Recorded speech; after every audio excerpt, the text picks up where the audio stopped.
Wala mang winter season sa Pilipinas, nakasungkit naman ng ginto ang bansa sa ginanap kamakailan lang na Asian Winter Games sa China. At ang napanalunan nating ginto, nakuha natin sa sport na tinatawag na curling. Para bigyan ng mukha ang balita, Mobile Journal Denise Valdesancho.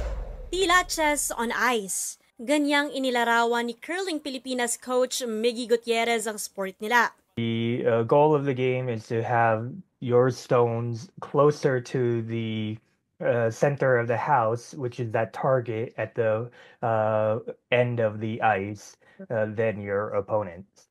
4 ang miyembro ng bawat koponan sa curling at ang bato o stones na gamit nila nasa 20 kilograms ang bigat. Papadulasin yan sa tinatawag na sheet na tila yelong nasa 45 meters ang haba. Mapapansin din ang gamit nilang broom na malaking impluwensya sa direksyon ng mga bato.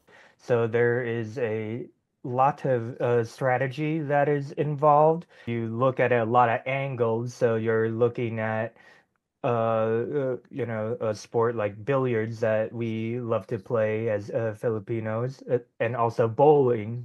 Para sa isang larong hindi tipikal sa Pilipinas dahil sa klima, mahabang panahon talaga ang ginugol ng mga iilang nakakaalam nito upang mabuo ang champion team na mayroon ang bansa ngayon. 2023 lang nang mabuo ang men's curling team natin. Nasa 15 taon ang tinagal ng paghahanap. I saw a Facebook post back in 2011 or so, saying, "Hey, let's try to form curling Filipinas."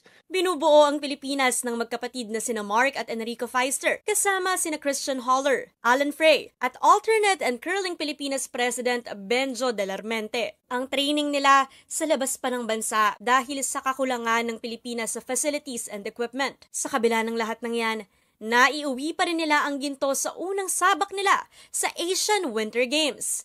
One of the reasons we won, because this team, same team for the past 2+ years, that type of synergy, you can't just teach, you can't just take players from left and right, Kasabay ng panalo ang unti-unting pagkilala sa sport.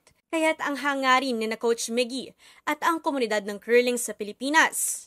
With this exposure, with this victory, we're able to start up that grassroots effort to now bring the sport to the Philippines.